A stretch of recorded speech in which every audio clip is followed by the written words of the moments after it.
కూడా బైబిల్ తెరిచి చూడండి.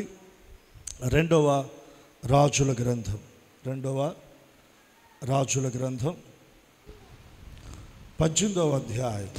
రెండవ రాజుల గ్రంథం 18వ అధ్యాయం 7-8 వచ్చిన భాగాలు. కావున యెహోవా అతనికి తోడుగా ఉండెను. తాను వెళ్ళిన చోటనెల్లా అతడు జయము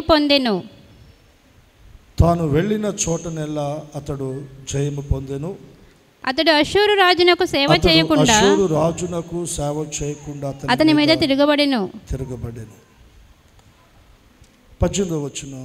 8వ వచనం కూడా.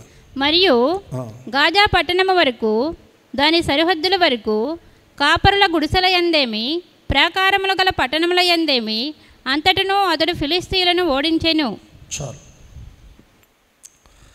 చదవబడిన వాక్య భాగాన్ని ప్రభు మనందరి వినికిడిలో దీవించును గాక.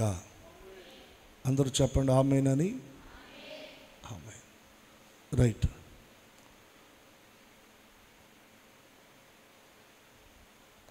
ఈ చదవబడినటువంటి వచనాలలో 2 మాటలు నేను మీకు జ్ఞాపకం చేస్తూ ఉన్నాను. ఒకటి, అతడు జయము పొందెను. రెండవది, అతడు ఫిలిస్తీయులను ఓడించెను. నాతో కలిసి మాటలు మీరు కూడా చెప్పండి. అతడు జయము పొందెను. అతడు ఫిలిస్తీయులను ఓడించెను. 2 మాటలు మనం చూస్తూ ఉన్నాం. జయము పొందెను, ఫిలిస్తీయులను ఓడించెను. అతడు జయము పొందెను, అతడు ఫిలిస్తీయులను ఓడించెను. మనము జయము పొందాలి. రెండవది, మనం శత్రువును ఓడించాలి. శత్రువును మనం ఓడించాలి. అతడు ఆ పదము దగ్గర మన పేరు ఉండాలి. దేవునికి స్తోత్ర. ఎవరి పేరు ఉండాలి? మన పేరు ఉండాలి. నిన్ను గూర్చి, నన్ను గూర్చి, మనల్ని గూర్చి ఆ మాట చెప్పబడాలి. అతడు జయము పొందెను, అతడు జయం పొందెను. అతడు ఫిలిస్తీయులను ఓడించెను, అతడు శత్రువును ఓడించెను. ఎవరిని గురించి ఈ మాట అక్కడ చెప్పబడిందంటే, యూదా ప్రజలను పరిపాలిస్తున్నటువంటి రాజైనటువంటి హిజ్కియాను గురించి మాట చెప్పబడతా ఉంది. హిజ్కియాను గురించి మాట చెప్పబడతా ఉంది. హిజ్కియా జయాన్ని పొందాడంట. జయ జీవితాన్ని కలిగిన వాడై అతడు ఫిలిస్తీయులను ఓడించాడు.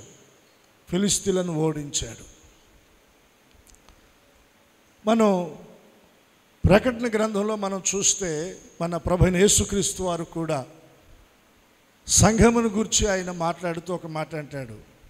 జయించిన వానిని నాతో కూడా నా సింహాసనములో కూర్చుండనిచ్చేదను. ఎక్కడ కూర్చోబెడతాడంట? చూస్తారా మాట? ప్రకటన గ్రంథం 3వ అధ్యాయం చూడండి. బైబిల్ తెరిచి మీరు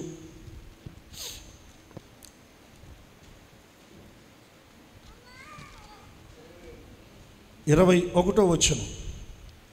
నేను జయించి నా తండ్రితో కూడా ఆయన సింహాసనమనందు కూర్చుండి ఉన్న ప్రకారం జయించు వానిని నాతో కూడా నా సింహాసనమనందు కూర్చుండనిచ్చేదను.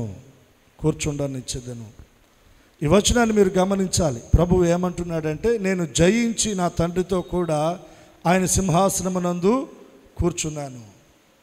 తండ్రి సింహాసనంలో కూర్చోడానికి యేసు ప్రభు జయించారు. ఏం జయించారు ఆయన? యోహాను సువార్తలో ప్రభు చెప్పారు, నేను లోకమును జయించాను. దేన్ని జయించారు ఆయన? చెప్పండి, అందరూ బిగ్గరగా చెప్పండి. ఏం జయించారు? లోకమనగా లోకంలో ఏముంది? చదువుతారన్నమాట.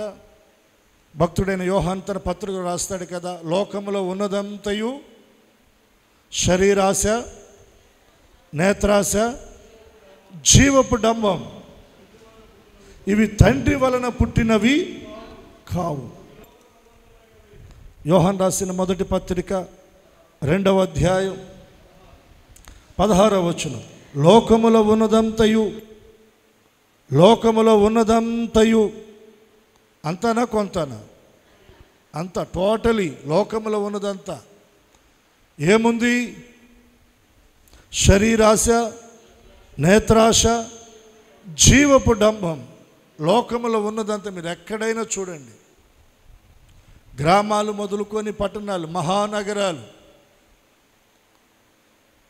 లోకములో ఎక్కడ చూసినా లోకములో ఉన్నదంతా ఏంటంటే శరీరాశ, నేత్రాశ, జీవపు డంబం. ప్రజలందరి ఆలోచనలో ఏముంది? ఏమి తిందుమా, ఏమి త్రాగుదుమా? ప్రతి ఒక్కరూ మాట్లాడుకునేది ఏంటి? నా ప్రాణమా, తిను, త్రాగు, సుఖించు. ఇవే కనబడతా ఉన్నాయి. లోకములో ఉన్నదంతయు శరీరాశ, నేత్రాశ, జీవపు డంబమును తండ్రి వలన పుట్టినవి కావు. అవి లోక సంబంధమైనవే. లోకము దాని ఆశయు గతించిపోవచ్చున్నవి, కానీ దేవుని చిత్తము చేయువాడు నిరంతరము నిలుచును. 2 చేతులు ఎత్తి దేవునికి స్తోత్రం చెల్లిద్దాం. ఈ లోకములో నిరంతరము నిలిచేది దేవుని చిత్తం. దేవుని చిత్తము చేయువారు, దేవుని చిత్తములో నిలిచిన వారు, దేవుని చిత్తమును జరిగించిన వారు నిరంతరము నిలుస్తారండి. లోకము దాని ఆశలు గతిస్తూ ఉన్నాయి. లోకములో ఉన్న శరీరాశను, నేత్రాశను, జీవపు డంబాన్ని మనం జయించాలి. యేసు ప్రభువారు లోకాన్ని జయించారు. లోక సంబంధమైన ఆశలను ఆయన జయించారు. లోకాన్ని, లోక ఆశలను జయించటమే కాదండి, అపవాదిని కూడా ఆయన జయించారు. దేవునికి స్తోత్రం. సాతానును ఆయన జయించాడు, పాపమును ఆయన జయించాడు. జయశీలుడు ఆయన. దేవునికి స్తోత్రం. మరణమును జయించాడు, మరణపు ముళ్ళును ఆయన విరిచాడు. పాతాళమును జయించాడు, పాతాళ బలమును ఆయన జయించాడు. పాతాళము ఆయనను బంధించి ఉంచలేకపోయిందంట. సమాధిని ఆయన జయించాడు. జయశీలుడు. ప్రభువారు అంటున్నారు, జయించి నేను నా తండ్రితో కూడా ఆయన సింహాసనములో నేను కూర్చున్నాను. ఆ ప్రకారంగానే జయించిన వారిని నాతో కూడా నా సింహాసనములో కూర్చోబెడతాను. ఇప్పుడు యేసయ్యతో కూడా మనం ఆయన సింహాసనంలో కూర్చోవాలంటే మనం జయాన్ని పొందాలి. దేని మీద జయం? లోకం మీద, లోకాశల మీద, లోకములో ఉన్న శరీరాశ మీద, నేత్రాశ మీద, జీవపు డంబం మీద మనం జయాన్ని పొందాలి. మన కంటి చూపును మనం జయించాలి. దేవునికి స్తోత్రం. మన నోటి మాటను మనం జయించాలి. మన చెవి వినికిడిని మనం జయించాలి. ఈ రోజున చాలామంది కంటి చూపు విషయంలో వారు దేవుని ఎదుట దోషులైపోతూ ఉన్నారండి. దావీదు భక్తుడు అదే అంటాడు, నా కనుల ఎదుట నేను ఏ దుష్కార్యమును కూడా నేను ఉంచుకొనను. యోబు భక్తుడు అంటాడు, నేను నా కనులతో నిబంధన చేసుకుంటున్నాను. కనులతో నిబంధన చేసుకున్నాడంట. చూడకూడనివి నేను చూడను, నా కన్నులను ప్రక్కకు నేను త్రిప్పుకుంటాను. నేను సూటిగా చూస్తాను, వంకర చూపులు నేను చూడను, కనులతో నిబంధన చేసుకుంటా ఉన్నాడు. మన కంటి చూపును మనం కాపాడుకోవాలి. కంటి చూపు మీద మనకు జయం కావాలి. మన నోటి మాట మీద మనకు జయాన్ని మనం పొందాలి. తొందరపడి మనం మాట్లాడకూడదు, కానీ మాటలు మన నోట రాకూడదు. దావీదు అంటాడు, భక్తిహీనుల ఎదుట నేను నా నోటికి ఏం పెట్టుకున్నాడంట? చిక్కం. ఎవరికి పెడతారు? మనుషులకు పెడతారా? పశువులకు పెడతారు. కానీ దావీదు భక్తుడు అన్నాడు, నేను నా నోటికి చిక్కాన్ని పెట్టుకున్నాను అని. అంటే తొందరపడి మాట్లాడకుండా నా పెదవులను నేను కాచుకుంటున్నాను. కరోనా పుణ్యమాని పశువులకే కాదు, చిక్కాలు మనుషులందరూ కూడా వచ్చేసింది. అందరూ మాస్కులు పెట్టుకున్నారా లేదా?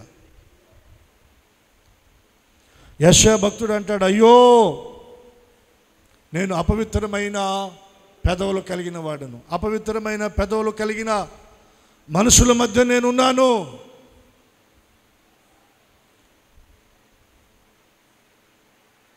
అయ్యో నా పెదవులు అపవిత్రమైపోయినవని కేక వేస్తూ ఉన్నాడు. బలిపీఠం మీద కాలుతున్న నిప్పును దేవుని దూత తీసుకొని వచ్చి యెషయా ఆ నోటి పెదవులకు తగిలించగా ఆ పెదవులు పవిత్రమైనవి. మనం మాట్లాడడానికి నిదానించాలి, వినటానికి మనం వేగిరపడాలి. తొందరపడి మనం మాట్లాడేస్తామండి. అయితే ఒక దినాన ప్రతి మాటకు దేవుని దగ్గర మనం లెక్క అప్పచెప్పాలి. విమర్శ దినాన ప్రతి మాటకు కూడా మనం లెక్క చెప్పాలి. లోకములో ఉన్నదంతా శరీరాశ, నేత్రాశ, జీవపుడంబం. మనం శరీరాన్ని జయించాలి. శరీర కోరికలు, శరీర ఇచ్చలను మనం జయించాలి. లోకాన్ని జయించాలి, శరీరాన్ని జయించాలి, పాపాన్ని మనం జయించాలి, సాతాను శోధను మనం జయించాలి. ఎక్కడ కూడా మనం పడిపోకూడదు, ఎక్కడ మనం ఓడిపోకూడదు. జయ జీవితాన్ని దేవునిలో మనం పొందుకోవాలి. రెండు చేతుల దేవునికి మనం స్తోత్రం చెల్లిద్దాం. బిగ్గరగా చెప్దామా? నేను జయించి నా తండ్రితో కూడా ఆయన సింహాసనంలో కూర్చున్నాను. ఆ ప్రకారమే జయించిన వారిని నాతో కూడా నా సింహాసనంలో కూర్చుండబెడతాను. యేసయ్యతో కూడా కూర్చోవాలని ఎంతమందికి ఆశ ఉంది? ఆశ కలిగిన వారు స్తోత్రం చెప్పండి. దైవజనులు యేసన్న గారు మహిమలోనికి చేర్చబడ్డారు. ఆయన బ్రతికి ఉన్నప్పుడు ఆయన ప్రసంగాల్లో ఆయన చెప్పిన ఒక మాట అండి, ఒకవేళ సాక్షాత్తు యేసయ్య ఆయన దగ్గరకు వచ్చి, యేసన్న దగ్గరికి రా, దగ్గరకు వచ్చిదిగో నా ప్రక్కన ఇక్కడ కూర్చో అంటే, నిజంగా అలా యేసయ్య పిలిస్తే నా వైపు నుండి వచ్చే సమాధానం ఏంటంటే, నేను కూర్చోను ప్రభువా. ఎందుకని? నా పక్కన కూర్చోవాలని ఎంతోమంది ఆశపడతా ఉన్నారు కదా, నేను నీకు అవకాశం ఇస్తే పక్కన కూర్చోమని, కూర్చోనంటావేంటి? ఏంటి చెప్పంటే, పక్కన కాదు ప్రభువా, నేను నీ ఒళ్ళో కూర్చుంటానయ్యా, అలా అంటాను నేనని ఆయన చెప్పాడండి. దాని కొరకు ఆయన ఎంత పాటుపడి ప్రయాసపడి దేవుని కొరకు బ్రతికాడు. ఆ భాగ్యం, ఆ ధన్యత ఎవరికి? అందరికి ఉందా? అందరికి కాదండి, జయించిన వారికి, లోకాన్ని జయించిన వారికి, పాపాన్ని జయించిన వారికి, శరీరిచ్చలను జయించిన వారికి, సాతాను యొక్క శోధనను జయించిన వారికి. అప్పుడు యేసయ్య గారు అన్నారు, సరే రా కూర్చో, నా ఒళ్ళో కూర్చొని యేసయ్య నన్ను తన ఒళ్ళో కూర్చోబెట్టుకుంటాడు అని అన్నాడంటే, మన ముందున్న భక్తుల వారి నిరీక్షణ, వారి విశ్వాసం, వారి గురి, వారి వైపు మనం చూసి ఆలోచన చేసినప్పుడు మన ఆత్మీయ జీవితాలు ఎంతగా బలపడతాయోనండి. వారి అనుభవాలు ఎంత ఉన్నతమైనవో. మన భక్తి జీవితంలో కూడా మనం ఏదో యాంత్రికంగా మందిరానికి వచ్చాం వెళ్ళాం అన్నది కాదండి. ఒక నిరీక్షణతో మనం భక్తి చేయాలి. ప్రభుతో కూడా, ఆయనతో కూడా, ఆయన సింహాసనములో ఆయనతో కూడా నేను కూర్చోవాలి. ఆ సింహాసనంలో మొదట ఎవరు కూర్చున్నారు? తండ్రి కూర్చున్నారు. అదే సింహాసనంలో ఎవరు కూర్చున్నారు? యేసయ్య కూర్చున్నారు. ఇప్పుడు అదే సింహాసనంలో ఎవరు కూర్చోవాలి? మనం కూర్చోవాలి. తండ్రి సింహాసనంలో కూర్చోవడానికి యేసయ్య జయించాడు. ఇప్పుడు యేసయ్య సింహాసనంలో మనం కూర్చోవాలంటే మనం కూడా జయించిన వారంగా ఉండాలి. చిన్న చిన్న వాటి దగ్గరే మనం పడిపోతున్నాం, చిన్న చిన్న వాటి దగ్గరే ఓడిపోతున్నాం. చిన్న చిన్న కోపతాపాల దగ్గర మనం పడిపోతున్నాం. చిన్న చిన్న విషయాల దగ్గర మనం ఆత్మీయ స్థితిలో మనం తొట్టిల్లిపోతూ ఉన్నామండి, తొట్టిల్లిపోతున్నాం. హిజ్కియాని గురించి ఎంతో చక్కటి మాట పరిశుద్ధ ఆత్మదేవుడు అక్కడ వ్రాయించాడు. అతడు జయము పొందెను. అతడు ఆ మాటతో సరిపెట్ల. ఆ జయము ఎలాంటిదంటే అతడు ఫిలిష్తీయులను ఓడించెను. ఫిలిష్తీయులను ఓడించి జయము పొందాడు. మనం కూడా ఓడించాలి. ఎవరిని ఓడించాలి? చెప్పండి, ఎవరిని ఓడించాలి? మనలో ఉన్న కోపాన్ని మనం ఓడించాలి. హల్లెలూయా. మనలో ఉన్న ద్వేషాన్ని మనం ఓడించాలి. మనలో ఉన్న అసూయను మనం ఓడించాలి. మనలో ఉన్న కక్షలు మనం ఓడించాలి. మనలో ఉన్న పగను మనం ఓడించాలి. అవి గెలవకూడదు, వాటి మీద మనం గెలవాలి. హల్లెలూయా. మన శత్రువు ఎవరండి? లోకంలో ఒక మాట ఉంది, తన కోపమే తనకి. ఆనాటి కాలంలో ఇశ్రాయేలు ప్రజలకు విరోధులు, శత్రువులు ఫిలిష్తీయులు అయితే ఈ రోజుల్లో మన శత్రువు ఎవరు? మన కోపం. తన కోపమే తనకి శత్రువు. మరి శత్రువును ఓడించావా? శత్రువు మీద జయాన్ని పొందావా? మనము జయ జీవితాన్ని పొందుదుముగాక, జయాన్ని పొందుదుముగాక.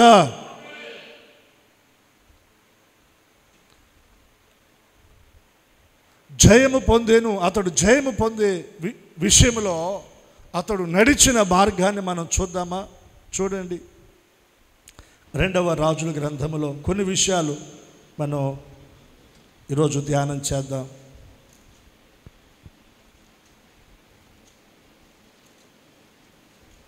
18వ అధ్యాయం 2వ వచనం. అతడు ఏలన ఆరంభించినప్పుడు 25 ఏండ్ల వాడై యెరూషలేమునందు 29 సంవత్సరములు ఏలెను. యూదా ప్రజలను పరిపాలించడానికి అతడు రాజుగా అధికారంలోనికి వచ్చిన ఆ సమయంలో అతని వయసు ఎంతంట? 25 ఏండ్ల వాడై, 25 ఏండ్ల వాడై యెరూషలేమునందు 29 సంవత్సరములు ఏలెను. అతడు ఇశ్రాయేలు ప్రజలను, యెరూషలేములో యూదా ప్రజలను ఏలిన కాలం 29 సంవత్సరాలు. అతడు పరిపాలన చేయడానికి ఆ అధికారంలోనికి, ఆ సింహాసనాన్ని అధిష్ఠించినప్పుడు అతని వయసు 25 సంవత్సరాలు. 25, 29 కూడితే ఎంత అవుతుంది చెప్పండి? 54 సంవత్సరాలు. 54 సంవత్సరాల వయసులో, ఆ కాలంలో అతని జర్నీలో, అతని భక్తి జీవితంలో కానివ్వండి, అతని కుటుంబ విధానంలో కానివ్వండి, అతని పరిపాలన విధానంలో కానివ్వండి, అతడు అనుసరించిన ఆ విధానాలు, అతడు నడిచిన మార్గాలు మనం ఆలోచన చేస్తే 3వ వచనంలో మనకు కనబడుతుంది. తన పితరుడైన దావీదు చేసినట్లు అతడు యెహోవా దృష్టికి పూర్ణముగా నీతిని అనుసరించెను.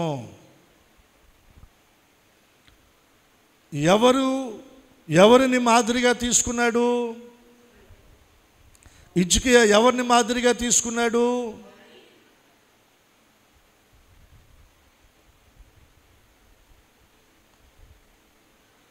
హిజ్కియా తండ్రిని మాదిరిగా తీసుకోలేదండి. హిజ్కియా తండ్రిని మాదిరిగా తీసుకోవాలా, తాతగారిని మాదిరిగా తీసుకోవాలా. ఎందుకంటే వారు దేవునికి విరోధంగా జీవించారు, దేవునికి ఇష్టలుగా వారు జీవించాల. నేను మీకు జ్ఞాపకం చేస్తూ ఉన్నాను, మనం దేవుణ్ణి నమ్ముకున్నాం, ఆత్మీయతలో ప్రార్థనలో ఎదుగుతున్నప్పుడు మన చుట్టూ సమాజంలో మనలాంటి భక్తి చేస్తున్న వారు చాలామంది ఉన్నారండి.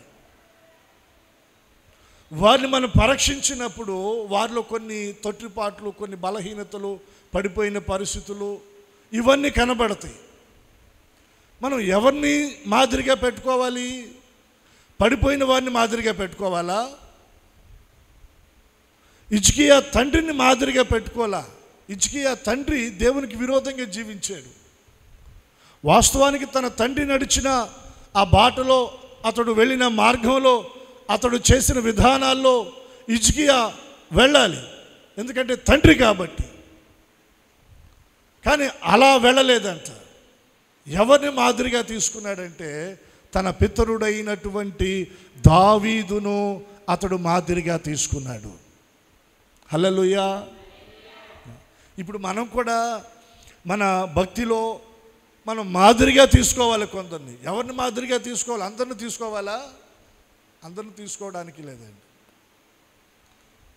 చాలామంది అంటారు, కానియండి పాస్టర్ గారు, మరీను ఈ వివాహాల దగ్గర లేకపోతే ఇంకా కొన్ని కార్యక్రమాల దగ్గర చాలా సులువుగా మనకు ఎవరిని చూపెడతాడంటే అపవాది నామకార్థ క్రైస్తవులను చూపెడతాడు. ఇదిగో వాళ్ళు చేయట్లా, వీళ్ళు చేయట్లా, వాళ్ళు రాసుకోలా, వీళ్ళు పూసుకోలేదా, వాళ్ళకంటే నువ్వు పెద్ద ఇదా, అసలు వాళ్ళైతే పుట్టుక క్రైస్తవులు, వాళ్ళే చేయంగా లేనిది నీకేమైంది? ఇటువంటి విమర్శనాత్మకమైనటువంటి బాణాలు మన మీదకి అపవాదు ఉపయోగిస్తాడండి. నిజమే కాదని మనం అనుకోకూడదు. వాళ్ళు భక్తులే, కానీ ఏ భక్తులు అంటే నామకార్థ స్థితిలో ఉన్న భక్తులు వాళ్ళు. వారిని ఎందుకు మనం మాదిరిగా తీసుకోవాలి? మనకు మాదిరిగా ఉన్నటువంటి కొందరు భక్తులు ఉన్నారు. పౌలు అన్నాడు, నేను క్రీస్తును పోలి నడుచుకొనుచున్నాను, మీరు నన్ను పోలి నడుచుకోండి అన్నాడు. మొదట మనం క్రీస్తును పోలి నడుచుకోవాలి. తర్వాత దేవుని సేవకులు మన కొరకు మాదిరిగా జీవించిన వారు ఉన్నారు, వారిని పోలి మనం నడుచుకోవాలండి. సంఘానికి మాదిరిని చూపెట్టడానికి కొందరు భక్తులు, సేవకులు వారి జీవితాల్లో ఎన్నో త్యాగాలు చేశారు, ఎన్నో సమర్పణలు చేశారు, చివరికి ప్రాణార్పణంగా పోయబడ్డారు, ఎన్నో వదులుకున్నారు వారు. దేని కొరకంటే నేను సంఘానికి మాదిరిగా ఉండాలి, నా వెనక వచ్చేవారికి నేను ఒక మార్గదర్శకంగా నేను ఉండాలి, నాలో వారు దేవుని చూడాలి, దేవుని ప్రేమను చూడాలి, దేవుని అడుగు జాడలను చూడాలి వారు అనే కోణంలో వారు మాదిరికరమైన జీవితాన్ని జీవించి మనకు అడుగు జాడలను ఉంచి వెళ్ళారండి. వారిని మనం మాదిరిగా తీసుకోవాలి. పడిపోయిన వారు మనకెందుకు? తొట్టిల్లిపోయిన వారు మనకెందుకు? నామకార్థ స్థితిలో ఉన్నవారు మనకెందుకు? వారు ఏమైనా చేస్తారు, వారితో మనకొద్దండి. మీరు చూడండి 17వ అధ్యాయంలో 2వ రాజుల గ్రంథంలోనే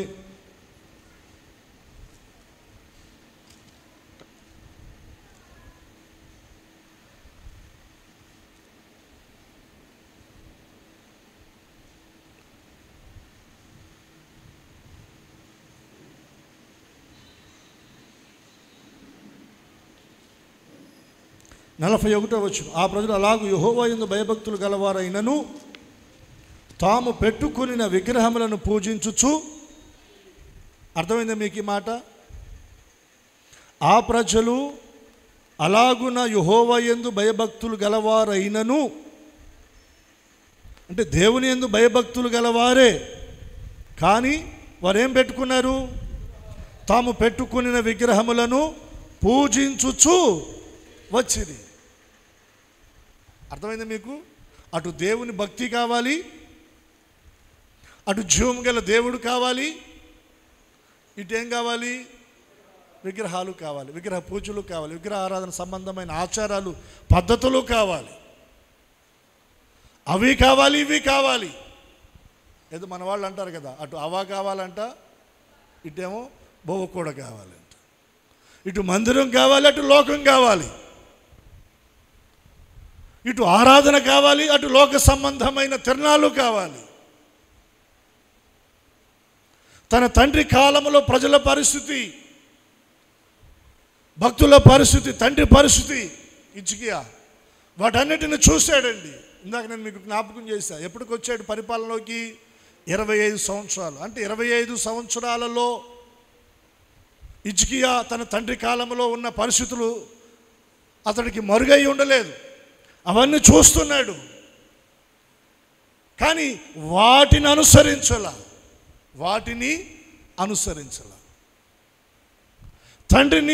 తండ్రి కాలంలో ఉన్న భక్తులను, ప్రజలను అనుసరించలేదండి. వారు దేవుని యందు భయభక్తులు కలిగినటువంటి వారే అయినను వారు విగ్రహాలు పెట్టుకున్నారు.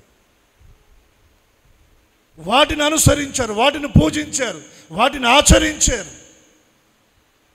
దేవుని కోపానికి గురయ్యారు. తండ్రి చనిపోయాడు, తర్వాత ఆ స్థానంలోనికి హిజ్కియా వచ్చాడు. తండ్రిని అనుసరించి వెళ్ళలేదు, కానీ ఎవరిని అనుసరిస్తున్నాడు? తన పితరుడైన దావీదు. చప్పట్లు కొట్టి దేవుని నామాన్ని గణపరుద్దాం. చూడండి ఆ మాట ఎంత మంచిగా అనిపిస్తుందో. తన పితరుడైన దావీదు చేసినట్లు అతడు యెహోవా దృష్టికి, ఎవరి దృష్టికి? అందరు గట్టిగా చెప్పాలి. ఎవరి దృష్టికి? ఎవరి దృష్టికి? ఎవరి దృష్టికి? వినబడని స్వరాలు కూడా కాస్త స్వరాలు కలిపి చెప్తారని 3 సార్లు అడిగాను. అరుచుకోవయ్యా అన్నట్టు మీరు మాత్రం గట్టిగా బిగబట్టారు. అదే ఇంటి దగ్గర ఏదన్నా తేడా వస్తే మాత్రం ఇప్పుడు విప్పని పెదాలు అప్పుడు తెరవబడతాయి మాట.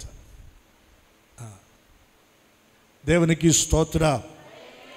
దేవుని గురించి పాడడానికి, దేవుని గురించి మాట్లాడడానికి, దేవుని సన్నిధిలో ప్రార్థించడానికి మన నోరులు తెరవబడునుగాక.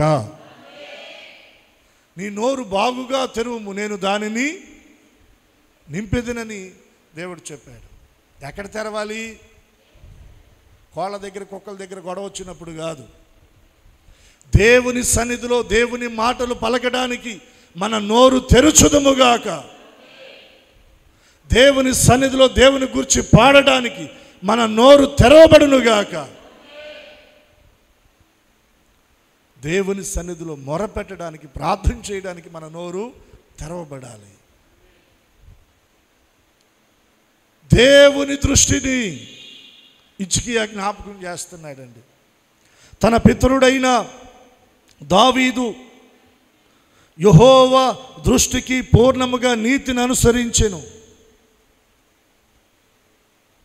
దావీదు చేసినట్లుగా అతడు యెహోవా దృష్టికి పూర్ణముగా నీతిని అనుసరించెను.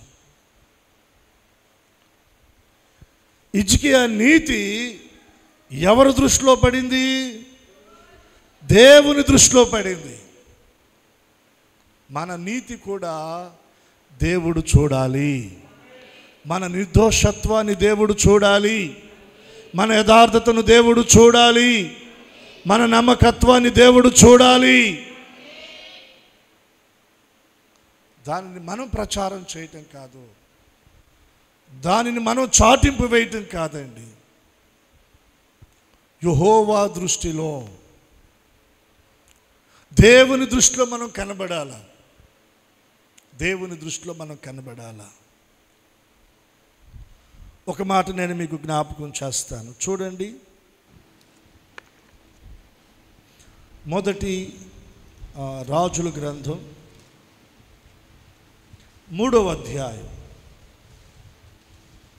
6వ వచనం. మీరందరూ బైబిల్ తెరిచి ఈ మాట మీరు చూడండి. సొలొమోను ఇలాగు మనవి చేసెను, నీ దాసుడును నా తండ్రినైన దావీదు నీ దృష్టికి అనుకూలంగా సత్యమును నీతిని అనుసరించి యథార్థమైన మనసు గలవాడై ప్రవర్తించిన గనుక నీవు అతని ఎడల పరిపూర్ణ కటాక్షం మగుపరిచి ఈ దినముననున్నట్లుగా అతని సింహాసనము మీద అతని కుమారుని కూర్చుండబెట్టి అతని యందు మహాకృపను చూపియున్నావు. చాలు. సొలొమోను దేవుని దగ్గర ప్రార్థన చేస్తూ ఉన్నాడు. సొలొమోను దేవుని దగ్గర మనవి చేస్తూ ఉన్నాడు. ఆ ప్రార్థనలో సొలొమోను ఎవరిని జ్ఞాపకం చేస్తున్నాడు? దేవునికి తన తండ్రి అయిన దావీదును జ్ఞాపకం చేస్తూ ఉన్నాడు. దేవుని ఎదుట మనం ప్రార్థన చేసుకునేటప్పుడు ఆ ప్రార్థనలో దావీదును జ్ఞాపకం చేసుకున్నంత భక్తి దావీదు భూమి మీద దేవుని కొరకు చేయగలిగాడు. అర్థమైందా? ప్రార్థనలో దేవుని దగ్గర మనం ఎవరిని ఎత్తి పెడతాం? మన అవసరాలు చెప్పుకుంటాం, ఆయన గొప్పతనాన్ని మనం చెప్తాం. సొలొమోను దేవుని దగ్గర దేవుని ఎదుట దావీదును జ్ఞాపకం చేస్తున్నాడు. ఏమంటున్నాడు? సొలొమోను ఇలాగు మనవి చేసెను, నీ దాసుడును నా తండ్రియునైన దావీదు. దేవుని దగ్గర ప్రార్థనలో దావీదును జ్ఞాపకం చేస్తున్నాడు. దేవునికి జ్ఞాపకం చేస్తూ ఏమన్నాడో తెలుసా? నీ దృష్టికి అనుకూలముగా. ఎవరి దృష్టికి? అమ్మ చెప్పండి అమ్మా. ఎలా అనుకూలముగా సత్యమును నీతిని అనుసరించి యథార్థమైన మనసు గలవాడై ప్రవర్తించెను. హిజ్కియా విషయంలో మనం అక్కడ ఏం చదివాం? అతడు తన పితరుడైన దావీదు దేవుని దృష్టికి ఎలా అతడు యథార్థంగా నడుచుకున్నాడో ఆ విధంగా హిజ్కియా కూడా దేవుని దృష్టిలో యథార్థంగా నడుచుకున్నాడంట, లేదా నీతిని అనుసరించి నడిచాడంట. ఆ మాట ఉత్తమ మాట కాదండి. అది హిజ్కియా మాత్రమే పలికిన మాట కాదు. అది హిజ్కియా కంటే కూడా ముందుగా సొలొమోను పలుకుతున్నాడు. సొలొమోను మనుషుల దగ్గర పలకట్లే ఆ మాట. ఎవరి దగ్గర పలుకుతున్నాడు? దేవుని దగ్గర పలుకుతున్నాడు. అయ్యా, నీకు దాసుడు, నాకు తండ్రి దావీదు నీ దృష్టిలో నీకు అనుకూలంగా, మనుషులకు కాదండి, మనుషులకు అనుకూలంగా కాదు. చాలామంది మనుషులకు అనుకూలంగా నడుచుకుంటారు. మనుషులు చూడాలని, వారి దృష్టిలో పడాలని, వారి ద్వారా మెప్పు పొందాలని, వారి ద్వారా ఏదో అనుగ్రహాన్ని పొందాలని, మనుషులను సంతోషపెట్టడానికి మనుషుల దృష్టిలో అనుకూలంగా నడుచుకునేవారు ఉన్నారు. కానీ దావీదు మనుషుల దృష్టిలో అనుకూలంగా నడుచుకోవాలా. ఎవరి దృష్టిలో? సొలొమోను అంటున్నాడు, ఏమంటున్నాడంటే, అయ్యా, నీ దృష్టికి అనుకూలముగా సత్యమును నీతిని అనుసరించి యథార్థమైన మనస్సు కలిగిన వాడై ప్రవర్తించెను. ఒకటి సత్యము, 2 నీతి, 3 యథార్థమైన మనస్సు కలిగినటువంటి వాడై ప్రవర్తించెను. సత్యమును అనుసరించేవారు, నీతిని అనుసరించేవారు, యథార్థమైనటువంటి మనస్సు కలిగినటువంటి వారు, దేవుని కొరకు భక్తి చేస్తున్నవారు, భక్తి కాలాన్ని ముగించిన వారు, దేవుని సన్నిధికి మహిమలోనికి చేర్చబడిన వారు మాధురులుగా మనకున్నారు. వారిని మనం అనుసరించాలి. నామకార్థ స్థితిలో పడిపోయిన వారు మనకెందుకండి? వారి వైపు మనం ఎందుకు చూడాలి? మందిరాన్ని ఎగ్గొట్టి తిరిగే వారి వైపు కాదు మనం చూడాల్సింది.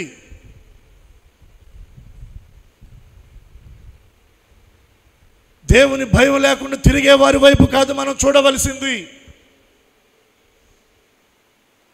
దేవుని భయాన్ని కలిగి, దేవుని సన్నిధి పట్ల ఆసక్తి కలిగి, సత్యమును, నీతిని, యథార్థతను కలిగి జీవిస్తున్నవారు, దేవుని దృష్టిలో అనుకూలంగా ప్రవర్తించిన వారు ఉన్నారు. వారి అడుగు జాడలు మనం తీసుకోవాలి, వారిని మనం మాదిరిగా తీసుకోవాలి, వారిని అనుసరించి మనం దేవుని సంతోషపెట్టాలి. హల్లెలూయా. దావీదు దేవుని దృష్టి అనుకూలంగా ప్రవర్తించాడంట, దేవుని దృష్టిలో అనుకూలంగా సత్యమును అనుసరించాడంట, దేవుని దృష్టిలో అనుకూలముగా నీతిని అనుసరించాడంట, దేవుని దృష్టిలో అనుకూలముగా యథార్థమైన మనస్సు కలిగిన వాడై ప్రవర్తించాడంట. ఏది మన జీవితంలో సత్యము, ఏది మన జీవితంలో నీతి, ఏది మన జీవితంలో యథార్థమైన మనసు?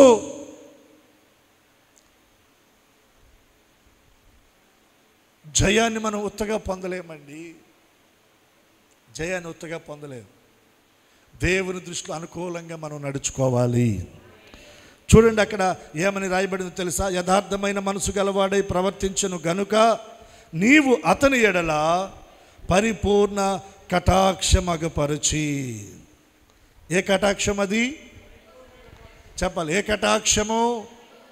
ఎంతమంది కావాలి దేవుని కటాక్షం? ఈ రోజున దేవుని కటాక్షం మనందరి మీదకి దిగివచ్చునుగాక. ఆయన కటాక్షాన్ని మనం పొందుదుముగాక. ఆయన కటాక్షం మన మీద నిలిచి ఉండునుగాక. మనం దేవుని దృష్టి అనుకూలంగా నడుచుకోవాలండి. ఇంకా ఏమంటున్నాడో తెలుసా? ఈ దినమునున్నట్టుగా అతని సింహాసనం మీద అతని కుమారుని కూర్చుండబెట్టి అతని యందు మహాకృపను చూపావు. మహాకృపను చూపావయ్యా. దావీదుతోనే అది ఆ కాలం ముగించబడలా. ఆ తర్వాత అతని కుమారుడైన సొలొమోను మీద కూడా దేవుడు ఆ కృపను కనపరిచాడు. దేవుని దృష్టి అనుకూలముగా ప్రవర్తించిన తన పితరుడైన దావీదును హిజ్కియా మాదిరిగా తీసుకున్నాడు. హిజ్కియా మాదిరిగా తీసుకున్నాడు. మనం కూడా ఎవరిని తీసుకోవాలి మాదిరిగా? చెప్పండి. దేవుని దృష్టిలో ఎవరైతే అనుకూలంగా ప్రవర్తించారో వారిని మనం మాదిరిగా తీసుకోవాలి. పడిపోయిన వారిని మనం చూడొద్దు, వారి వైపు మనం తిరగద్దండి. నేను మీకు ఒక సందర్భానికి జ్ఞాపకం చేస్తూ ఉన్నాను. సొదొమ గొమొర్రా పట్టణాల్లో లోతు కుటుంబం ఉంది. ఆ పట్టణాల దోషం లేదా పాపం ఆకాశాన్ని అంటింది.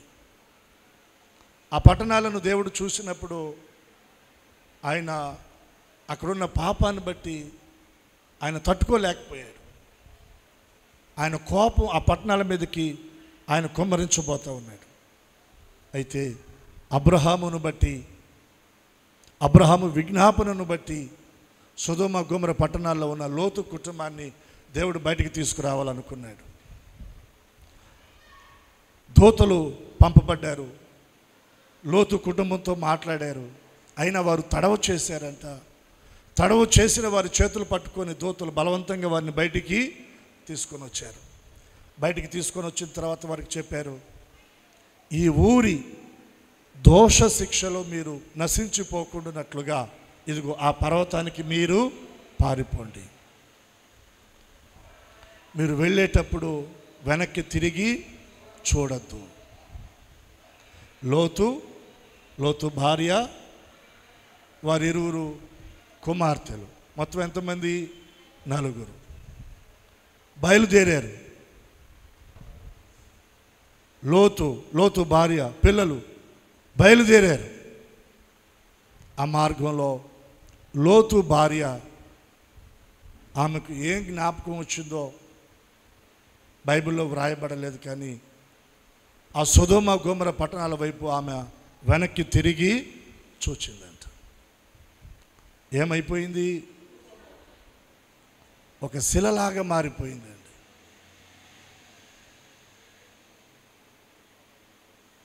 ఉప్పు స్తంభమైపోయిన ఆమె కొరకు భర్త వెనక్కి తిరిగాడా?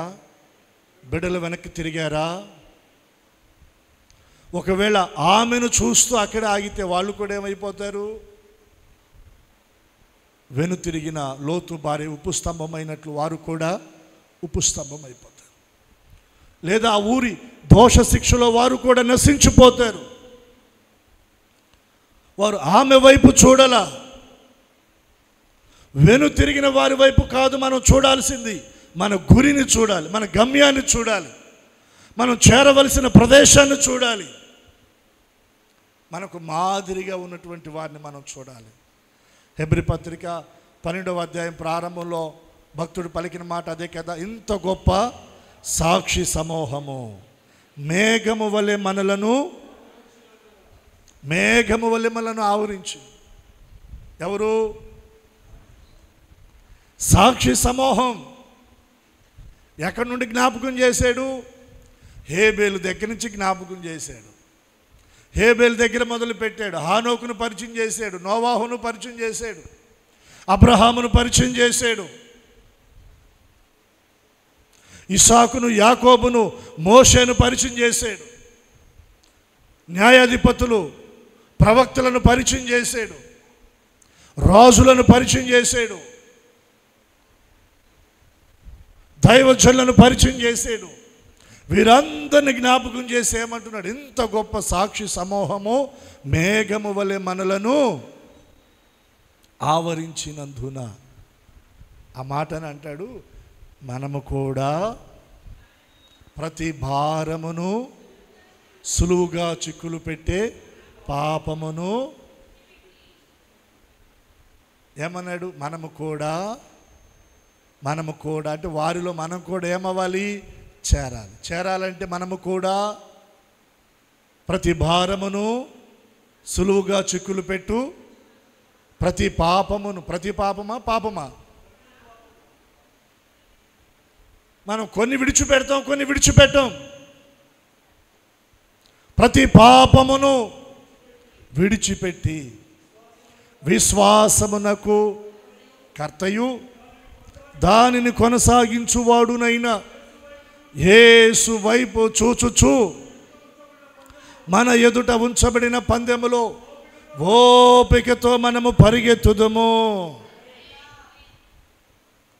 ఎవరి వైపు చూడాలి? యేసు వైపు చూడాలి. హిజ్కియా ఎవరి వైపు చూశాడు? తన పితరుడైన దావీదు దేవుని దృష్టికి అనుకూలముగా అతడు సత్యమును, నీతిని, యథార్థతను కలిగిన వాడై దేవుని దృష్టికి అనుకూలముగా నడిచాడు. కాబట్టి ఆ దావీదును మాదిరిగా తీసుకొని హిజ్కియా కూడా తన జీవితంలో అడుగులు వేస్తూ ఉన్నాడు. సత్యమును అనుసరించి, నీతిని అనుసరించి, యథార్థమైన మనసు కలిగిన వాడై దావీదు వలె దేవుని దృష్టిలో అనుకూలముగా నడిచాడు. కాబట్టే హిజ్కియా జయము పొందెను. ఏం పొందాడు చెప్పండి? జయము పొందాడు. నీ ద్వారా శత్రువు ఓడించబడాలి, ఫిలిస్తీన్లు ఓడిపోవాలి, నీవు గెలవాలి, నీవు జయాన్ని పొందాలి. శోధన మీద నువ్వు జయాన్ని పొందాలి, పాపం మీద నువ్వు జయాన్ని పొందాలి, కోపం మీద నువ్వు జయాన్ని పొందాలి, శత్రువు ఓడిపోవాలి. నువ్వేం చేయాలి? దేవుని దృష్టి అనుకూలముగా నీవు నీతిని అనుసరించి నడవాలి, సత్యమును అనుసరించి నడుచుకోవాలి, యథార్థమైన మనసును అనుసరించి నీవు నడుచుకోవాలి. ఈ రోజున మనం ఎవరిని అనుసరిస్తున్నాం? దేవునికి ఒకసారి 2 చేతులు ఎత్తి స్తోత్రం చూద్దామా?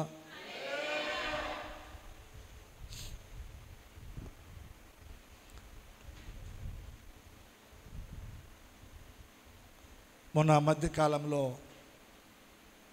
ఒక యవనస్తుడు, చక్కగా మందిరానికి వచ్చే యవనస్తుడు, తన హెయిర్ స్టైల్ మారిపోయింది.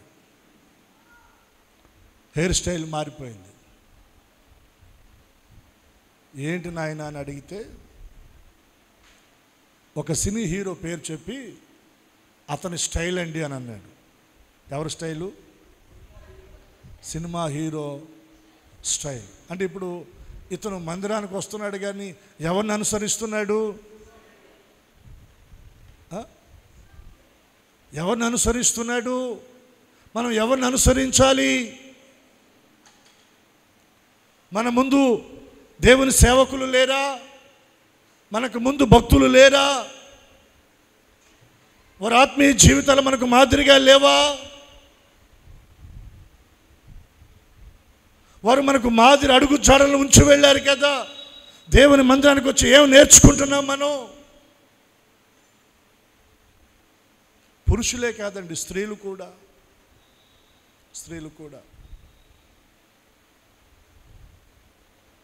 మన వస్త్రధారణ మొదలుకొని, మన నడక మొదలుకొని, మన క్రియలు, మన ప్రవర్తన, మన హెయిర్ స్టైలు,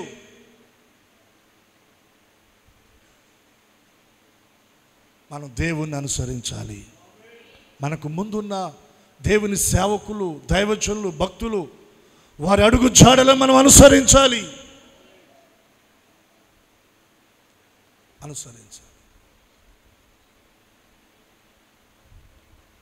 లోకాన్ని మనం అనుసరించకూడదు. లోక సంబంధమైన మనుషులను కూడా మనం అనుసరించకూడదండి. నేను అంటాను, నా మటుకు నేను అనుకుంటాను, నేను ఆలోచన చేస్తాను, వారెవరు నా కొరకు ప్రాణం పెట్టలా, వారెవరు నా కొరకు రక్తాన్ని చిందించలా, వారెవరు నా కొరకు గాయపరచబడలా. దొంగల చేతిలో చిక్కబడి, కొట్టబడి, గాయాల పాలై, దోచుకొనబడి, కొర ప్రాణంతో త్రోవ పక్కన పడి, అయ్యో అని మూలుగుతున్న నా దౌర్భాగ్య స్థితిని చూసి నా మీద జాలి పడిన వారు ఈ లోకంలో ఎవరూ లేరు. నా స్థితిని చూసి నా మీద జాలి పడింది ఎవరంటే నా యేసయ్య ఒక్కడే. ఆయన తన ప్రేమతో ఆయన నా దగ్గరకు వచ్చాడు. ఆయన తన వాత్సల్యంతో ఆయన నన్ను పట్టుకున్నాడు. నా గాయాలు కడిగాడు. దుర్వాసన నా దగ్గర వస్తూ ఉంది, అయినా చేదరించుకోలేదు. ప్రేమతో గాయాలను శుభ్రచేశాడు, గాయాలను కట్టాడు, తన కౌగిల్లోనికి తీసుకున్నాడు. నన్ను ప్రేమించినవాడు, నా గాయాలు కట్టినవాడు, పూటకూలవానింట్లో నన్ను చేర్చినవాడు, నన్ను పరామర్శించినవాడు, నన్ను పోషించినవాడు, నన్ను సంరక్షించినవాడు ఆయన కదా. నేను అనుసరించాల్సింది ఎవరిని? ఆయన కదా. ఇలా మన ఆలోచన విధానం మారాలా. అభిమానం అభిమానం అభిమానం, నీ అభిమానమే నీ జీవితాన్ని పాడు చేస్తావు. నీకేదైనా అయితే, నువ్వు ఎవరినైతే అభిమానిస్తున్నావో వారెవరు నీ మీద జాలి పడరు, కనికరపడరు, నీ దగ్గరకు రారు, నీకు సహాయం చేయరు. నువ్వెవరో కూడా వాళ్ళకి తెలియదు. నువ్వెవరో కూడా వాళ్ళకి తెలియదు. ప్రతి క్షణం కనుపాప వలె నిన్ను ఎరిగిన వాడై నిన్ను కాపాడుతున్నా నీ దేవుని ప్రేమను మరిచి ఆయనను విడిచి లోకం వెంబడి ఒకవేళ నువ్వు అడుగులు వేస్తూ లోకాన్ని నువ్వు అనుసరిస్తే నీ జీవితంలో నువ్వు నష్టాన్ని చూస్తావు, కష్టాన్ని చూస్తావు, బాధలు ఎదుర్కోవాల్సి వస్తుంది. సిగ్గుపడాలా. దేవుని ఎరగని వారంటే వారికి తెలియదు, వారు వెళుతున్నారు. దేవుని ఎరిగిన వారమై ఉండి మనం వెళుతున్నామంటే సిగ్గుపడాలా. మన విషయమై దేవుడు ఎంత దుఃఖపడుతున్నాడో, ఎంత కన్నీరు విడుస్తున్నాడో. హిజ్కియా తన పితరుడైన దావీదు దేవుని దృష్టికి ఎలా అనుకూలంగా నీతిని అనుసరించి నడిచాడు, హిజ్కియా కూడా అలాగా నడిచాడంట. మనం అనుసరించవలసింది దేవుని సన్నిధిలో దేవుని కొరకు జీవించిన ఆ భక్తులను మనం అనుసరించాలి. ఇంకొక మాట నేను మీకు జ్ఞాపకం చేస్తున్నాను. చూడండి, 2వ రాజుల గ్రంథం 18వ అధ్యాయం 4వ వచనం.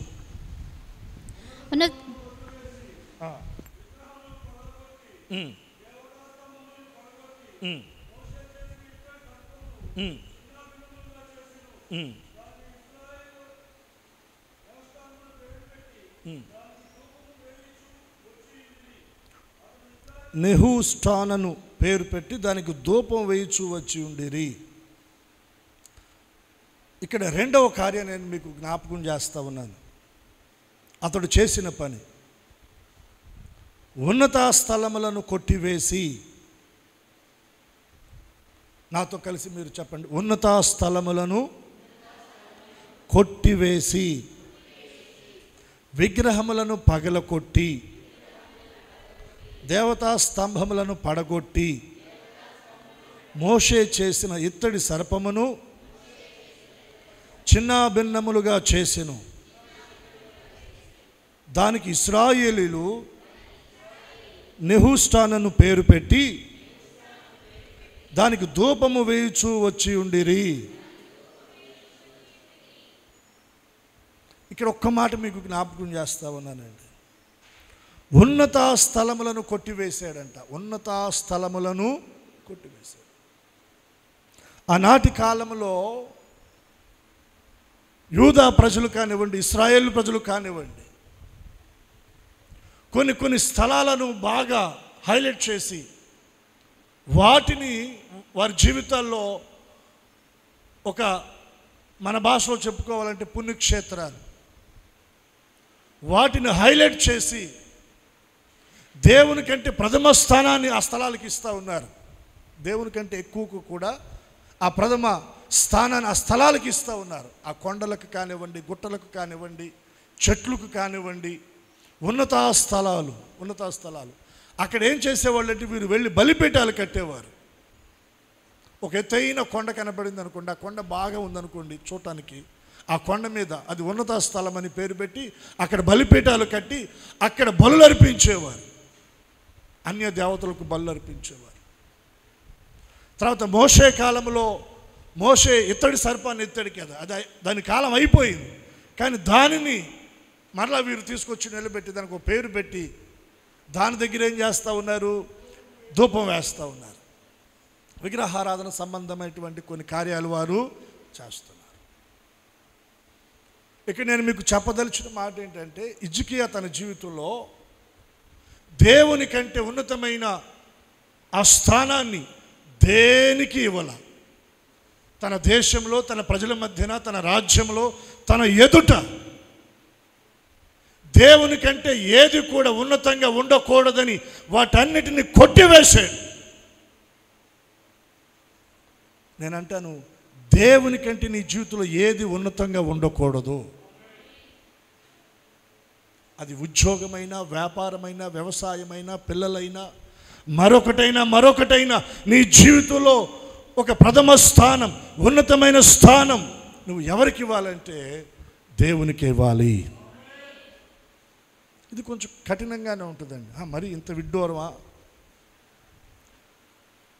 ఇది విడ్డూరమైనా ఇంకొకటైనా దానికి ఏ పేరు పెట్టుకున్నా పర్వాలేదు, కానీ మన జీవితంలో మొదటి స్థానం ఎవరిదంటే దేవునిదే.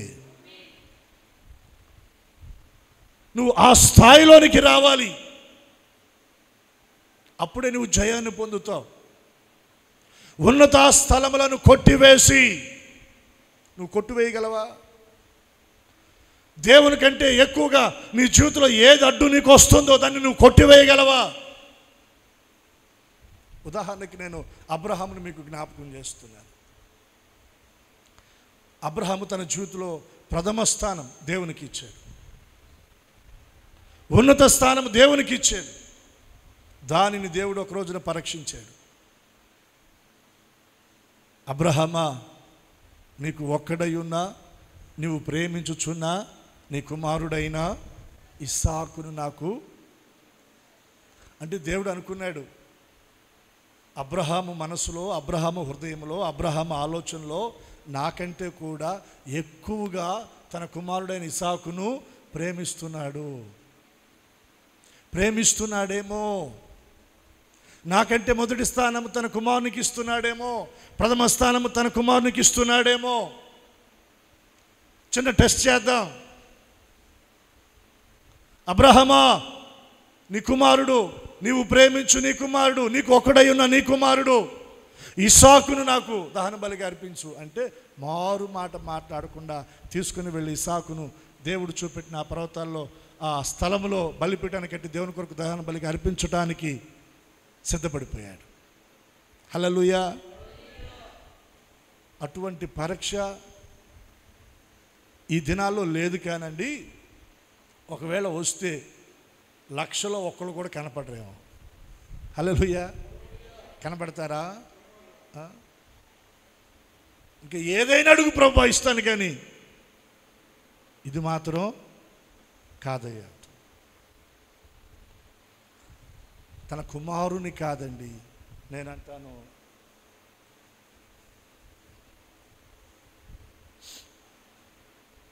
దేవుడు నీకు ఇచ్చిన 7 దినాల్లో ఒక్క దినం ఆయన నిన్ను అడుగుతున్నాడు. ఇవ్వగలిగావా? వారానికి ఎన్ని రోజులు ఇచ్చాడు దేవుడు మనకి? 7 రోజుల్లో ఒక్కరోజు నీవు నన్ను ఆరాధించడానికి, నాతో సహవాసము చేయడానికి, నా సన్నిధికి నువ్వు రావాలని దేవుడు అడుగుతున్నాడు. ఆ సమయాన్ని దేవునికి ఇవ్వగలుగుతున్నామా? నేను చెప్తున్నాను, దేవుడు పని చేసుకోవడానికి కావలసిన సామర్థ్యాన్ని మనకిచ్చి, ఏమిచ్చి చెప్పాలా? పని చేసుకోవడానికి మనకు కావలసిన సామర్థ్యాన్ని, శక్తిని, బలాన్ని, ఆరోగ్యాన్ని మనకిచ్చి, పనిని మనకిచ్చి, మన చేతుల కష్టార్జితాన్ని ఆశీర్వదించి 100 రూపాయలు మన చేతిలో పెట్టి దేవుడు అన్నాడు, 10 రూపాయలు నాకు ఇరా అన్నాడు. ఇవ్వగలుగుతున్నామా? ఓ ప్రశ్న. అబ్రహాము తన కుమారుని ఇవ్వడానికి తన జీవితంలో దేవుడి కంటే ఉన్నతమైన ఆ స్థానము నా జీవితంలో మరొకటి లేదు, దాని విషయంలో ఒకవేళ నా కుమారుడు నాకు అడ్డుగా వచ్చిన నా కుమారుని కూడా దేవుని కొరకు అర్పించడానికి అర్పణగా నేను సిద్ధంగా ఉన్నానని అబ్రహాము ముందుకు వచ్చాడండి. ఏది మన జీవితాల్లో దేవుడు మనకిచ్చిన 7 దినాల్లో ఒక దినం, ఆ దినంలో ఒక 3 గంటలు దేవునికి ఇవ్వలేకపోతున్నా, ఏదో ఒక పని అడ్డొస్తే దానికి మొదటి స్థానాన్ని ఇచ్చి దేవుని మందిరాన్ని విడిచిపెట్టి ఆ పని కొరకు నువ్వు పరిగెడుతున్నావు. ఎక్కడ నీవిచ్చింది? దేవునికి ఉన్నత స్థానాన్ని ఎక్కడిచ్చావు నీవు? దేవుడు నిన్ను ఆశీర్వదించి నీకు 100 రూపాయలు ఇస్తే, 10 రూపాయలు నా మందిరంలో ఆహారం ఉండునట్లుగా నా మందిరపు నిధిలోనికి తీసుకుని రమ్మని దేవుడు చెప్తే, ఆ అవసరం ఈ అవసరం అని దానిని కూడా మనం వాడేస్తూ ఉన్నాం. దేవుడు ఎందుకు పెట్టాడు ఇవన్నీ? ఆయనకి తక్కువయ్యి ఆయనకి లేక కాదండి, అక్కడ మనల్ని పరీక్షించడానికి అంతే. 10 రూపాయలు ఇస్తావా? దానిని ఒకవేళ నువ్వు నీ జీవితంలో వెనకకు తీసి నీ జీవితంలో దేవునికి నీవు ఇచ్చిన ఉన్నత స్థానాన్ని నువ్వు తగ్గిస్తావా? ఇచ్చి ఆయన్ని ఘనపరుస్తావా? ఇచ్చి ఘనపరుస్తావా? ఉన్నత స్థానాన్ని నువ్వు ఆయనకి ఇవ్వటానికి, నిన్ను పరీక్షించడానికే దేవుడు ఇవన్నీ పెట్టాడు అంతే. ఇక్కడ మనం పాస్ అవ్వాలి. దేశం యొక్క ఉన్నత స్థలములను, దేశంలో ఉన్న ఉన్నత స్థలాలను కొట్టివేసాడంట హిజ్కియా. మన జీవితంలో ఏది మనకు ఉన్నతంగా ఉందో దేవుని కంటే దాన్ని కొట్టివేయాలి. ఏది అడ్డుగా ఉందో దాన్ని కొట్టివేయాలి. కొట్టివేయగలుగుతున్నామా? బంధువులను దూరం చేసుకోమని చెప్పటం లేదండి. ఆదివారం బంధువులు వస్తే బంధువుల పేరు వంక పెట్టుకొని చచ్చాక కొట్టే భక్తులు కూడా చాలామంది ఉన్నారు. పరిస్థితులు అనుకూలించలేదు అని చెప్పడం కాదండి. అనుకూలిస్తే నువ్వు చేసేదే ఉంది భక్తి, ఎవరైనా చేస్తారు. పరిస్థితులు అనుకూలించలేనప్పుడే నువ్వు దేవుని కొరకు నిలబడాలి. అన్నీ ఉన్నప్పుడు దేవుని కొరకు నువ్వు నిలబడేదే ఉంది. ఎవరైనా నిలబడతారు. కష్టాల్లో, శ్రమల్లో, ఇబ్బందులు, కొలిమిలో, శ్రమలలో నువ్వు పుటము వేయబడినప్పుడు నువ్వు దేవుని కొరకు నిలబడాలా. చెప్పగలవా? బంధువుల మధ్యన చెప్పగలవా? నీ సోదరుల మధ్యన దేవుని గూర్చి నిలబడగలవా? వారి పక్షాన దేవుని దగ్గర నువ్వు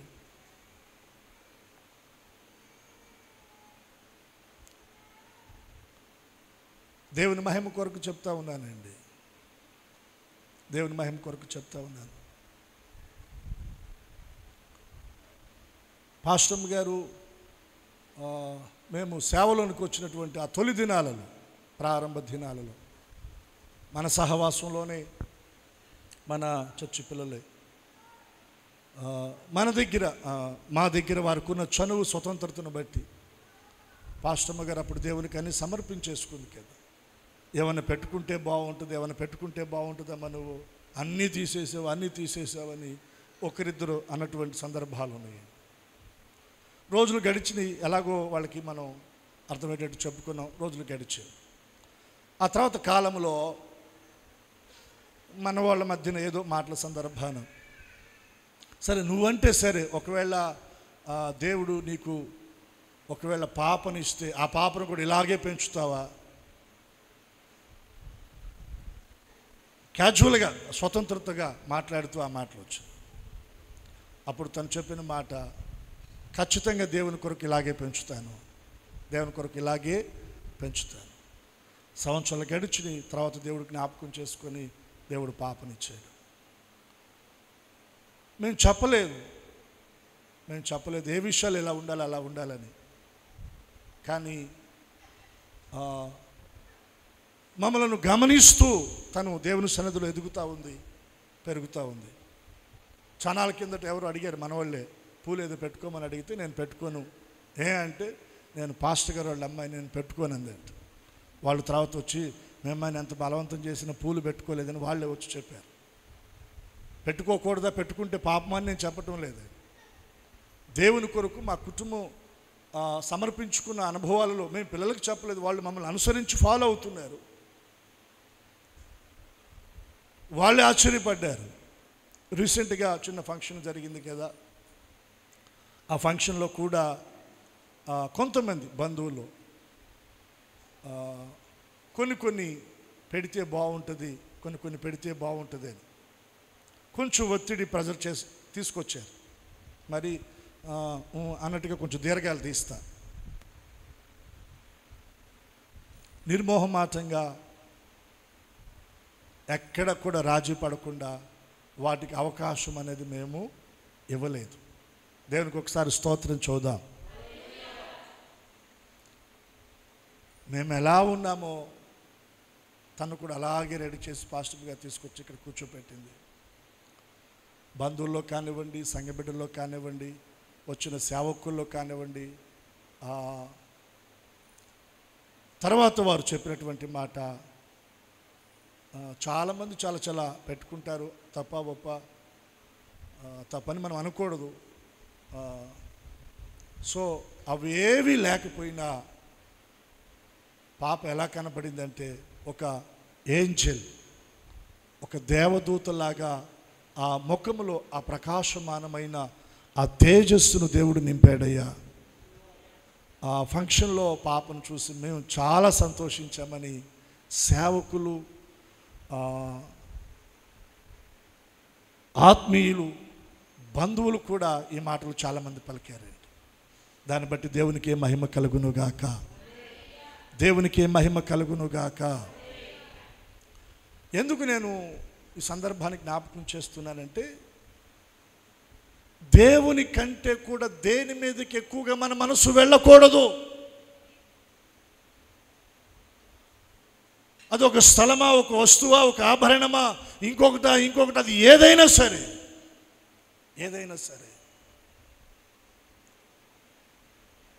ఉన్నత స్థలములను కొట్టివేశాడు హిజ్కియా. అది రావాలి మనలో, ఆ తెగింపు, ఆ సమర్పణ మనలో రావాలి. ఏం కొట్టివేసావు దేవుని కొరకు నువ్వు చెప్పు? నీ జీవితంలో ఏం తీసివేయగలిగావు దేవుని కొరకు? ఏం సమర్పించగలిగావు నువ్వు దేవుని కొరకు? ఏది నీ త్యాగం దేవుని దగ్గర? నామకార్థ స్థితిలో బ్రతుకుతున్న భక్తుల మాదిరి వారు యెహోవా యందు భయభక్తులు కలిగిన వారే ఇటు మళ్ళీ ఏం చేస్తున్నారు? విగ్రహాలు పెట్టుకొని వాటిని అనుసరిస్తున్నారు. అటు అది కావాలి, ఇటు ఇది కావాలి, ఇటు లోకం కావాలి, అటు దేవుని సన్నిధి కావాలి. ఎంత విచారం అండి. హిజ్కియా ఉన్నత స్థలాలను కొట్టివేశాడు. దేవుని కంటే తన జీవితంలో, రాజ్యంలో, కుటుంబంలో దేన్ని ఉన్నతంగా అతడు ఉండనివ్వలేదు. దేవుడే ప్రథమ స్థానంలో హిజ్కియా జీవితంలో ఉన్నాడు. నువ్వు చెప్పగలవా? నీ బంధువుల మధ్యన దేవుణ్ణి నువ్వు ఎత్తిపట్టగలవా? నీ స్వజనుల మధ్యన దేవుని ఎత్తిపట్టగలవా? దేవుని నీతిని ఎత్తిపట్టగలవా? నీ ఆత్మీయ అనుభవాలను ఎత్తిపట్టగలవా? నేను దేవుని కొరకు జీవిస్తున్నానని చెప్పగలవా? ఒక సాక్ష్యం ద్వారా దేవుడు ఉన్నతంగా మన జీవితంలో కనబడాలి. హల్లెలూయా. ఉన్నతంగా కనబడాలండి. అతడు జయము పొందేను. అతని జయము వెనక ఏముంది చెప్పండి? దేవుని దృష్టిలో అనుకూలంగా ప్రవర్తించిన వారి జీవితాలను అతడు మాదిరిగా తీసుకున్నాడు. ఉన్నత స్థలములను ఏం చేశాడు? అతడు కొట్టివేశాడు. ఇంకొక మాట అండి, నేను వివరించను కానీ చదివి ముగించేస్తాను. అక్కడ ఉన్న మాట చూడండి, 18వ అధ్యాయం 5వ వచనం. అతడు ఇశ్రాయేలు దేవుడైన యెహోవా యందు విశ్వాసం ఉంచినవాడు. అతని తర్వాత వచ్చిన యూదా రాజుల్లోను అతని పూర్వీకులైన రాజుల్లోను అతనితో సమమైన వాడు ఒక్కడును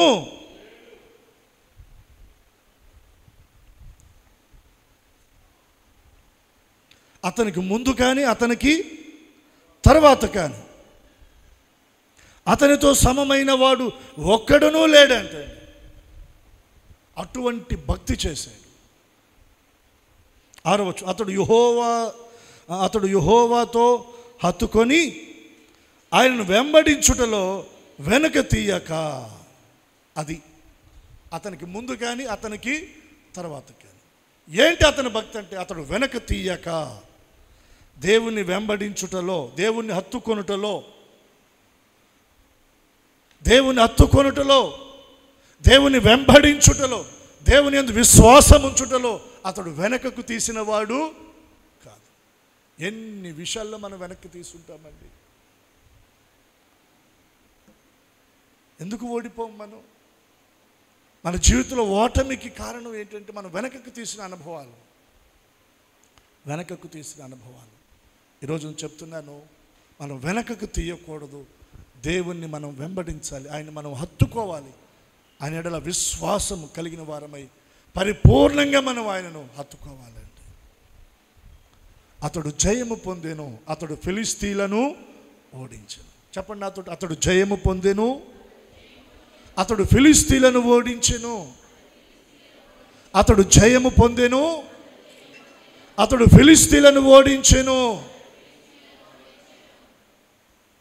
మరి మనం జయం పొందొద్దా? జయం పొందాలి. జయించిన వారు ఆయనతో కూడా ఆయన సింహాసనంలో. ఎంతమందికి యేసయ్య దగ్గర కూర్చోవాలని ఆశ ఉంది? హల్లెలూయా. నాకైతే ఆశ ఉందండి. అదే ఆశతో బ్రతుకుతున్నాం. ఎప్పటికైనా భూమి మీద మనమే శాశ్వతంగా ఉన్నాం, చచ్చిపోవాల్సిందే. 70, 80, మహా అయితే 90, ఇంకా మహా అయితే 100 ఏళ్ళు బతికినా మనకేం అర్థం కాదు. సూపు సరిగ్గా కనపడదు, ఇనికిడి కనపడదు, తర్వాత తినేదానికి రుచి తెలియదు. రుచి తెలియకపోతే ఉపయోగం ఏముంది? సూపు కనపడపోతే ఏముంది? మాటలు వినపడపోతే ఉపయోగం ఉందా? 70 అధిక బలం ఉంటే 80, ఇక ఆ తర్వాత ఇక ఆయాసం, దుఃఖం, ఇక కుక్క కాపలానే ఇంటికి. దేవునికి స్తోత్ర. చనిపోతాం, ఎప్పుడో ఒకప్పుడు చనిపోతాం. అయితే శాశ్వతమైన దేవునితో, దేవుని రాజ్యంలో ఆయన కూర్చున్న చోటన మనము కూర్చోవాలి. ఆయన కూర్చున్న చోట మనం కూర్చోవాలి. ఆ ఆశతో మనం బ్రతుకుదాం, ఆ ఆశతో భక్తి చేద్దాం, ఆ ఆశతో దేవుళ్ళ ముందుకు నడిపించబెడదామండి. జయించినవని నాతో కూడా నా సింహాసనములో కూర్చుండనిస్తాను. ఇది యేసయ్య చెప్పిన మాట.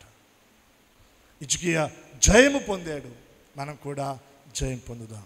హిజ్కియా జయం పొందడానికి భక్తిహీనులను మార్గదర్శకంగా తీసుకోవాలా? దేవుని దృష్టి అనుకూలంగా ప్రవర్తించిన దావీదును మార్గదర్శకంగా తీసుకున్నాడు.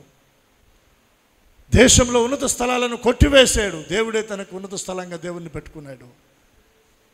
దేవుని విషయాలు ఎక్కడ వెనకకు తీయక అతడు దేవుణ్ణి హత్తుకొని వెంబడించాడు విశ్వాసంతో. ఈ అనుభవాల్లో మనం కూడా స్థిరపరచబడి ముందుకు నడిపించబడదాం. అట్టి కృప ప్రభు మనకు అనుగ్రహించునుగాక. ప్రార్థన చేసుకుందాం. అందరూ కూడా తలలు వంచండి, కళ్ళు మూయండి.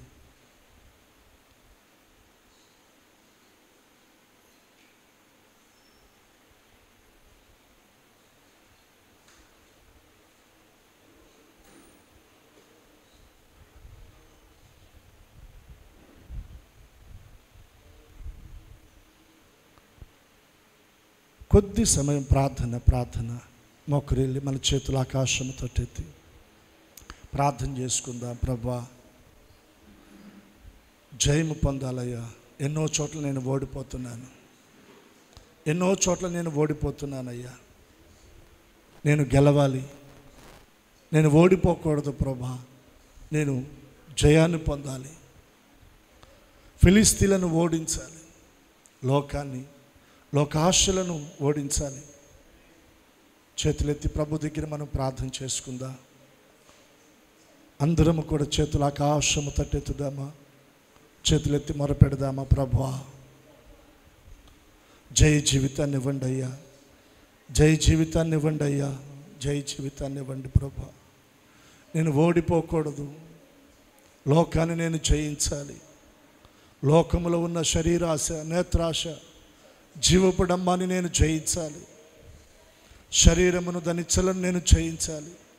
పాపమును నేను జయించాలి. సాతాను నేను జయించాలి. జయ జీవితం నాకు కావాలి ప్రభువా. కోపాన్ని నేను జయించాలి నాయన. ద్వేషాన్ని, అసూయను నేను జయించాలి ప్రభా. ఈర్ష్యను నేను జయించాలి. క్రోధమును నేను జయించాలి. అల్లరితో కూడిన ఆటపాటలు నేను జయించాలి. నేను జయించాలి ప్రభా. నేను ఓడిపోకూడదయ్యా. నా చేతిని మీరు పట్టుకొని నడిపించండి. నాకు ముందున్న భక్తులు తండ్రి మీ దృష్టిలో అనుకూలముగా ప్రవర్తించినటువంటి వారు ఉన్నారయ్యా. వారిని నేను మాదిరిగా తీసుకోవాలి. భక్తిహీనులను కాదు నాయన, భక్తిలో పడిపోయిన వారిని కాదు ప్రభువా. తండ్రి దేశంలో ఉన్న ఉన్నత స్థలాలను నేను కొట్టివేయాలి. మీరే నాకు ఉన్నతుడుగా ఉండాలి తండ్రి.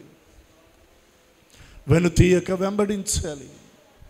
మిమ్మల్ని హత్తుకోవాలి. మీ అందు విశ్వాసముతో అడుగులు వేయాలి. అట్టి కృప నాకు ఇవ్వండి నాయన. అట్టి భాగ్యాన్ని నాకు ఇవ్వండి ప్రభువా. యేసయ్యా సహాయము చేయండి నాయన. నీ సన్నిధిలో మోకరించి నీ మార్గములో సాగేదా. నీ సన్నిధిలో మోకరించి నీ మార్గములో సాగేదా. నిరసిల్లక సాగేదా. నే వెన్ను తిరుగా చెప్దామా. నే వెన్ను తిరుగా. మరొకసారి నే వెన్ను తిరుగా. నిన్నే ప్రేమింతును, నిన్నే సేవింతును. అందరము చేతులెత్తి చెప్దామా. నిన్నే ప్రేమింతును యేసు, నిన్నే సేవింతును. నీ సన్నిధిలో యేసయ్యా నీ మార్గములో సాగేదా. అందరము నీ సన్నిధిలో. Thank you Jesus. నీ మార్గములో నిరసిల్లక సాగేదా. నీవేను తీరుగా. అందరము చెప్దామా? నీవేను తీరుగా యేసయ్యా, నీవేను తీరుగా, నీవేను చెప్దామా?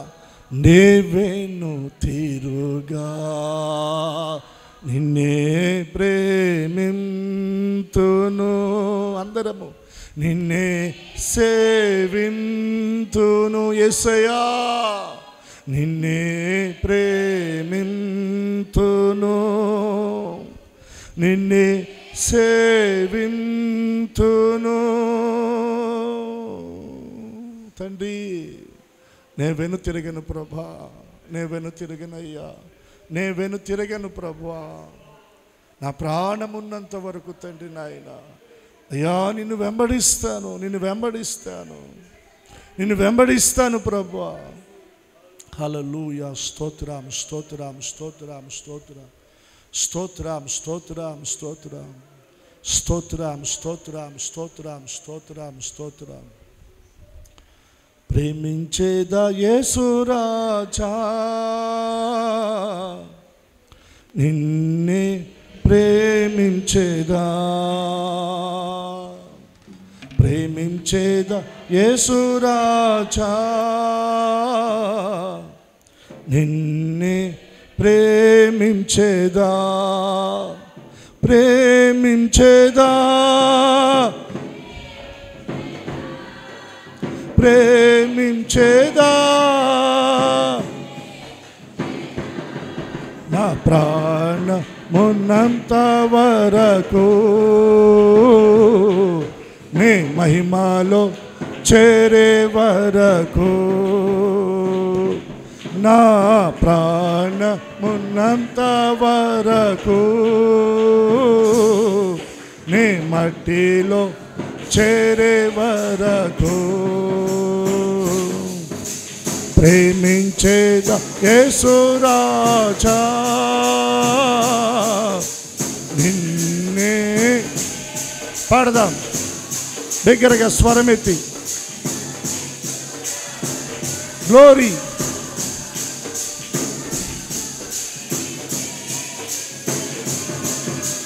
ప్రేమించేదా, ప్రేమించేదా,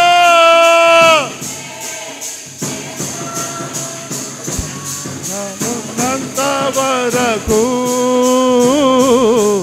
నీ మట్టిలో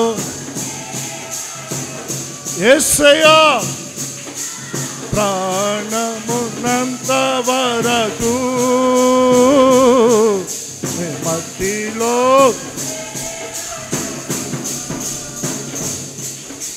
ప్రేమించేదా యేసు,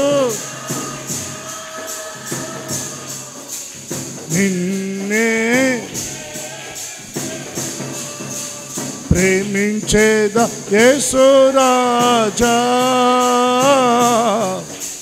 నిన్నే ప్రేమించేదా,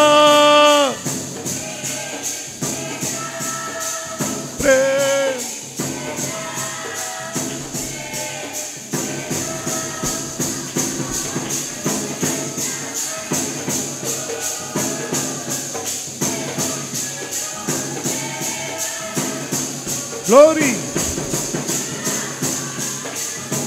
శబ్దమందిరము స్వరమెత్తి బిగ్గరగా యేసయ్యా, నాలో ప్రాణమున్నంత వరకు, ఈ దేహము మట్టిలో కలిసేంత వరకు వెను తిరగనయ్యా, వెను తిరగను తండ్రి.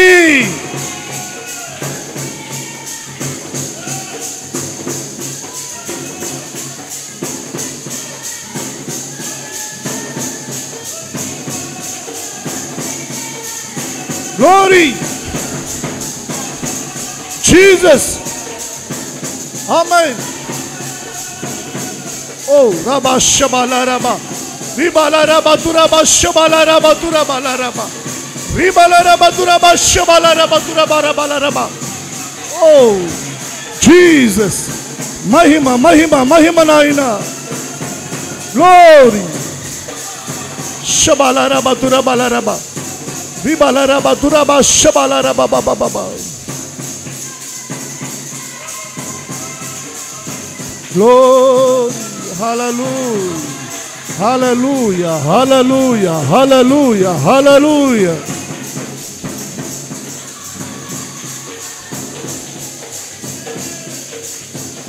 నా ప్రాణమున్నంత వరకు నీ మట్టిలో చేరే వరకు, నా ప్రాణమున్నంత వరకు నీ మట్టిలో చేరే వరకు. అందరము చేతులెత్తి చెప్దామా? సేవించేద యేసు రాజా నిన్నే, సేవించేదా నిన్నే, సేవించేదా సేవించేదా సేవించేదా సేవించేదా నా ప్రాణమున్నంత వరకు నీ మట్టిలో చేరే వరకు, నా ప్రాణమున్నంత వరకు నీ మహిమలో చేరే వరకు, నా ప్రాణమున్నంత వరకు నీ మట్టిలో చేరే వరకు, నా ప్రాణమున్నంత వరకు నీ మహిమలో చేరే వరకు. పరిశుద్ధ తండ్రి, మీకు వందనాలయ్యా. ఇది నా మీరు మాతో మాట్లాడుతూ వచ్చిన ప్రతి మాట మా హృదయాల్లో నీరు కట్టి ఫలభరితంగా చేయండి. అతడు జయము పొందెను, అతడు ఫిలిష్తీయులను ఓడించెను.